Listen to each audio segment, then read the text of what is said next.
या उक्तीप्रमाणे तुम्हाला सर्वांचं लाडकं नेतृत्व 2023 साली मामाने आपल्या संत सेना महाराजांच्या मंदिराकरिता जी घोषणा केली होती त्याचं आज रूपांतर झालेलं आहे आणि आज आपण या कामाला शुभारंभ करत आहोत. तत्पूर्वी या कार्यक्रमासाठी मामा उपस्थित राहिल्याबद्दल सन्माननीय नवनाथ काशीद ठीक आहे. हा या ठिकाणी मामा मार्गदर्शन करतील. उपस्थित सर्व बंधू आणि भगिनींनो, आदरणीय सागर महाराज संत सेना महाराजांच्या पुण्यतिथीनिमित्त आपण सगळेजण आज इथं उपस्थित आहोत. महाराजांचं कीर्तन अजून आपल्याला खूप ऐकायचं आहे. आपण टीव्हीवर बघतो, इतर अनेक चॅनलवर महाराजांचं आपण कीर्तन ऐकतो, त्यांचं प्रबोधन ऐकतो. आपल्या शेजारच्याच गावचे ते नात्यापुतेच्या तिथं परिसरामध्ये आहे. पण कधी कधी महाराज तुम्ही म्हणलेलं खरं असतं की कधी कधी माणसाला जवळच्या माणसांची किंमत कधी कधी कळत नाही. लोकांना कसं शो करणारी माणसं आवडतात महाराज, लोकांना असं फ्लेक्स बाकीच्या गोष्टी करणारे आवडतात.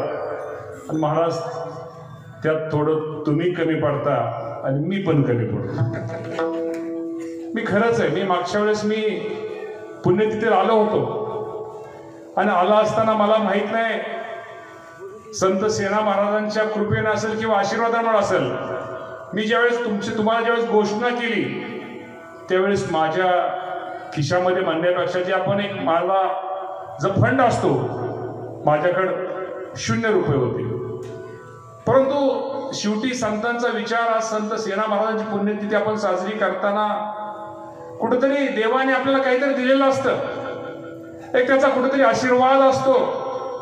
आणि त्या रूपाने निश्चित प्रकारे माझ्यासारख्या कार्यकर्त्यांनी बंधूंनो त्यावेळेस मी बोलून गेल्यानंतर आज तुमच्या निधी त्याचं मला वाटतं टेंडर झालंय का, टेंडर पण झालेलं आहे आणि त्याचं कामकाज आता काम मला वाटतं आपण सुरू करतोय.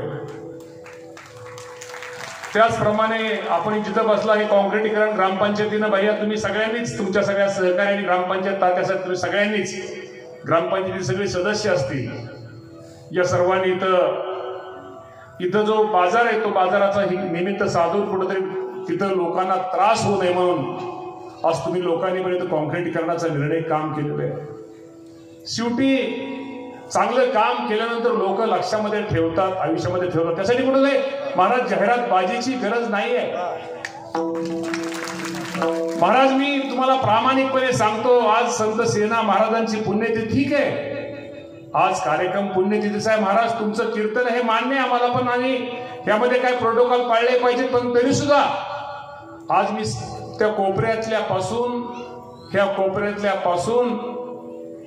ह्या कोपऱ्यात उभा राहिलेल्या पासून इथं आमच्या ताईपासून सगळी माणसं बघितली. हे निमगावचं आर्क आहे, आर्क. आज सेना महाराजांच्या पुण्यतिथीच्या निमित्तानं कुठला असा एक प्रमुख माणूस इथं हजर नाही असं कुठलाही नाही. इथं सगळी माणसं आज या कार्यक्रमाच्या निमित्तानं, अशोक तुझ्याकडे सुद्धा माझं लक्ष आहे, सगळे हजर आहेत. आणि निश्चित प्रकारे मी तुम्हाला प्रामाणिकपणे सांगतो महाराज या गावाने माझ्यावरती खूप प्रेम केलेलं आहे. या गावाने माझ्यावरती इतकं प्रेम केलेलं आहे, इतकं माझ्यावरती उपकार केले, हे उपकार मी माझ्या आयुष्यामध्ये कधी विसरू शकणार नाही. असे उपकार माझ्यावरती या गावाने, आणि या गावासाठी सुद्धा मी प्रामाणिकपणे महाराज तुमच्या साक्षीने सांगतो, या गावासाठी सुद्धा जे काय देता येईल देण्यासारखं आहे आणि जे काही दिलंय ते तुमच्या सगळ्यांसमोर आहे. मी कधीही महाराज कुठल्या गोष्टीची जाहिरात करत नाही. हे दिलं ते दिलं फ्लेक्सबाजी मी कधी माझ्या आयुष्यामध्ये केलेली नाही आहे. शेवटी फ्लेक्सबाजी, जाहिरात त्या मीडिया समोर, त्या व्हॉट्सअपवर येऊन हे काही खरं नाहीये.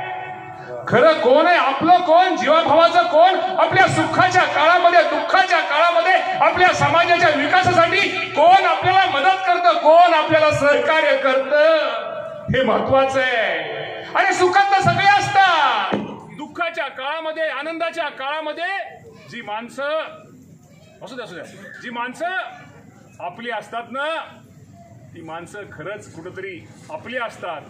त्यामुळे नेहमी लक्षात ठेवा, मगाशी महाराजांचा जो मगाशी उल्लेख केल्याप्रमाणे लोकांना जवळच्या माणसाचं महत्त्व कळत नाही, लोकांना बाहेरच्या गोष्टीचं महत्त्व जास्त आवडतं। आज तुम्हाला मी म्हणणार नाही की सगळंच काय गोष्टी काय, आज ही गाडी चालली महाराज, गाडी हा समोर कॉन्क्रीट दिसतोय, काय होतं काय झालं, बॅटरी लावली,